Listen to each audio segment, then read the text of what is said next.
Berjumpa kembali Bapak Ibu Saudari-saudara umat beriman terkasih dalam Tuhan. Selamat memasuki pekan Advent yang kedua pada hari Senin tanggal 11 Desember 2023.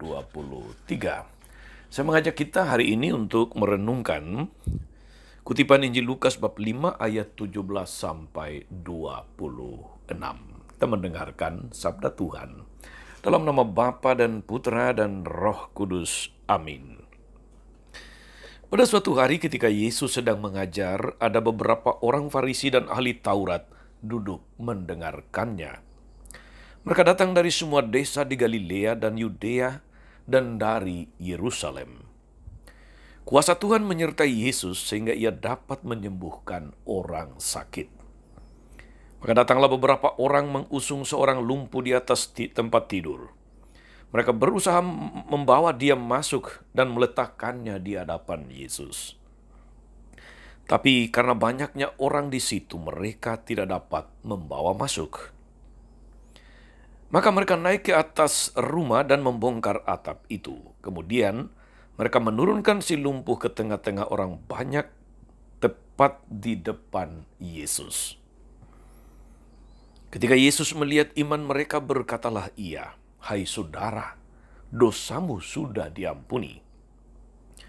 Tetapi ahli-ahli Taurat dan orang-orang Farisi berpikir dalam hati, "Siapakah orang yang menghujat Allah ini? Siapa yang dapat mengampuni dosa selain Allah sendiri?"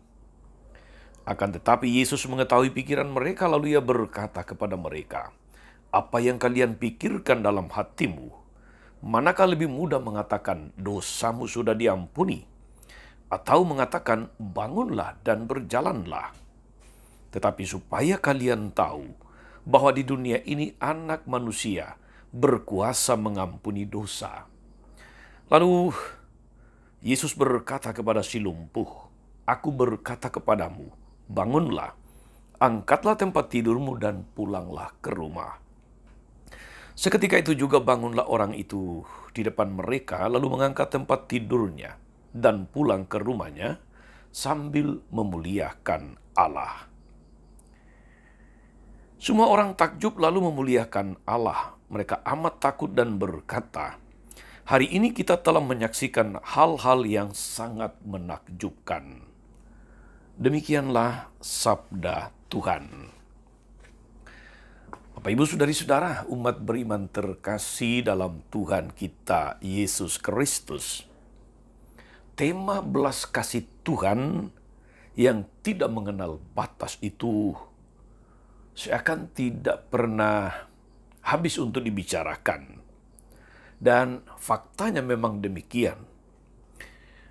Betapapun manusia berdosa, saudari-saudara, dia tetap setia kepada janjinya. Mengapa? Karena dia selalu berbelas kasih kepada manusia. Hari ini dalam perikop Injil kita melihat lagi belas kasih Tuhan itu yang melimpah. Orang-orang datang membawa si lumpuh. Keinginan mereka hanya satu, yakni supaya Yesus menyembuhkan sehingga si lumpuh itu bisa berjalan kembali. Namun apa yang dianugerahkan Tuhan, saudara-saudari? Ternyata justru karunia ganda. Pertama adalah pengampunan dosa, dan yang kedua adalah kesembuhan dari sakit lumpuh itu. Apa yang dilakukan Yesus, saudara-saudari, membuat nubuat Nabi Yesaya itu sungguh terpenuhi. Orang sakit disembuhkan, yang lumpuh berjalan, yang tuli bisa mendengarkan, dan yang buta bisa melihat kembali. Terhadap orang lumpuh tadi Yesus berkata, "Kepadamu kukatakan, bangunlah, angkatlah tempat tidurmu dan pulanglah ke rumahmu." Saudari-saudara umat beriman yang terkasih dalam Tuhan, sayangnya saudara-saudari bahwa belas kasih Tuhan itu ditanggapi secara berbeda dengan cara yang berbeda. Orang-orang Farisi dan ahli Taurat langsung mengambil sikap menghakimi. Dia menghujat Allah. Itu kata mereka kepada Yesus. Siapa yang bisa mengampuni dosa selain Allah sendiri? Padahal Yesus sendiri itu memang adalah kehadiran Allah. Allah yang menyelamatkan. Tapi mereka menutup hati, tidak mau menerima Yesus. Mengapa mereka langsung menghakimi? Mengapa mereka tidak berpikir lebih? Kalau dia bisa mengampuni dosa, siapa dia sebetulnya? Seharusnya apa yang mereka lihat, yang mereka dengar, itu memantik pikiran untuk memperdalam siapa Yesus. Tetapi saudara-saudari, mereka justru menghakimi, dan menghakimi itu menutup dialog, menutup komunikasi.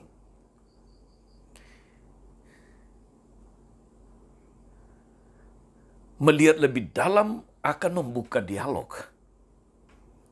Pada sisi lain, saudara-saudari, ada orang banyak yang menyaksikan mujizat penyembuhan itu yang menjadi takut, sekaligus takjub memuliakan Allah.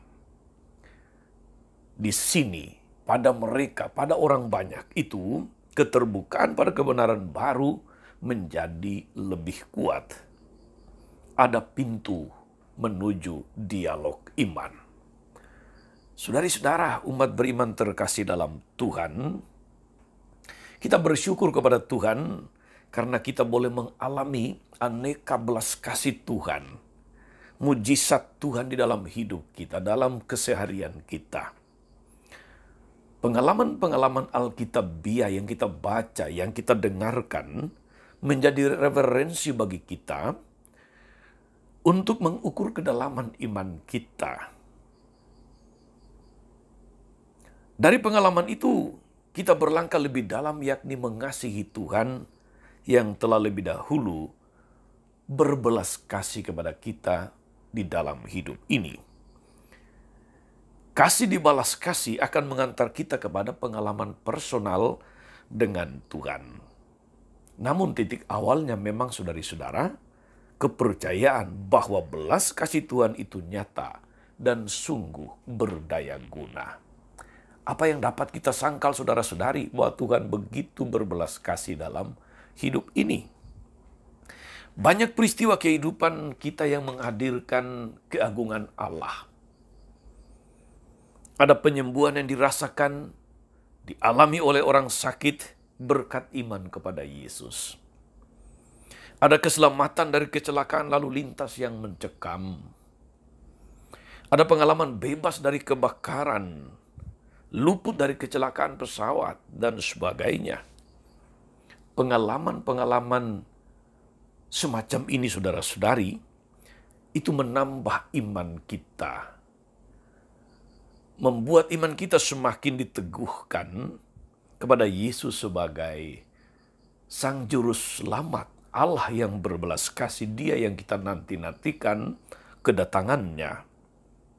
Semoga masa Advent ini, saudara-saudari, yang kita jalani menginspirasi kita untuk semakin percaya akan Yesus dan segala kuasanya di dalam hidup kita.